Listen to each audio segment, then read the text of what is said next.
It's known as the largest tank battle of the Second World War and a turning point for the Allied forces. But now the Battle of Prokhorovka is being called into question by a German journalist and historian.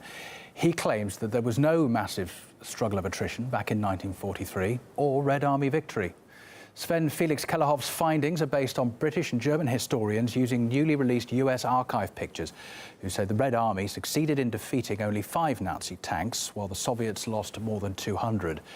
Those numbers are in stark contrast to those in the Russian archives that say the Soviet army destroyed up to 400 tanks in the battle.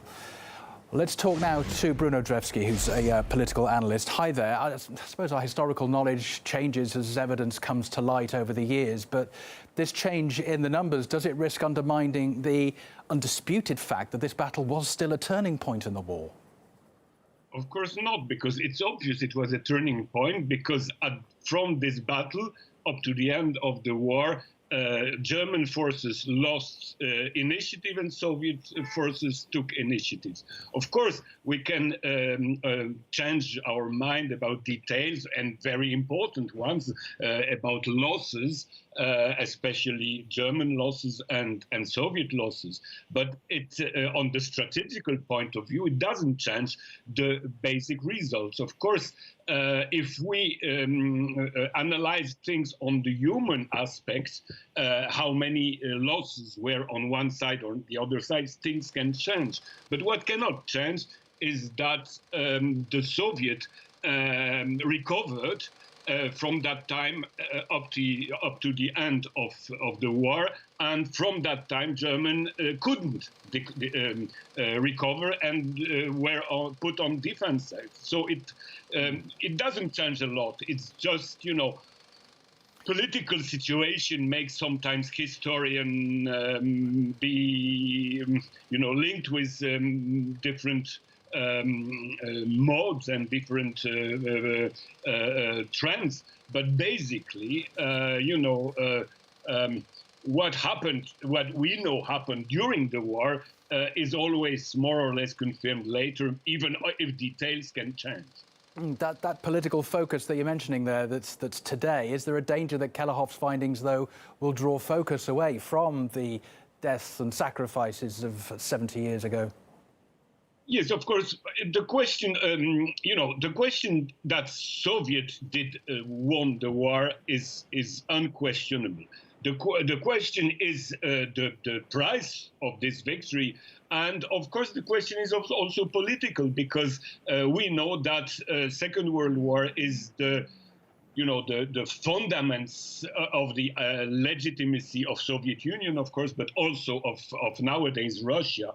And that's why history is always used by politicians.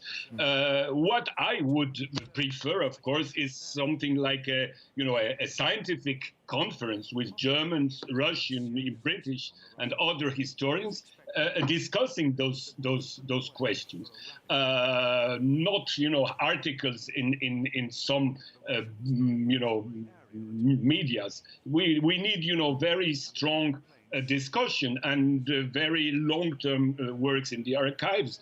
But the rhythm of history is long, and the rhythm of politics are very short. With this new information, there have been calls for the removal of a poignant memorial in Kursk to this incident in the Second World War. How do you think people are going to react to calls to take down a wartime monument like this? It's an ideological war, because anyway, what happened in Kursk and all the Battle of Kursk was very important. So it's normal that there is a memorial, and we can discuss about different things, but we cannot discuss about the fact it was a very important event. And it's normal, where an important event happens, you have memorials.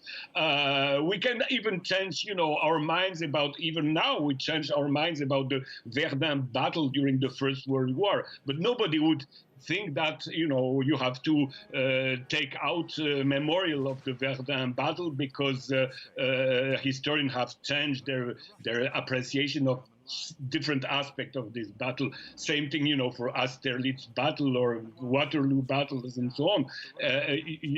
It's it's pointless to discuss about that. But it's, of course, a political agenda put in the Western countries for the moment, because, you know, we know what are the relations between West and Russia at the moment. Yeah, exactly. Wherever lives are lost, they should never be forgotten. OK, for now, Bruno Dvevsky, political analyst, thanks for your time. Thank you.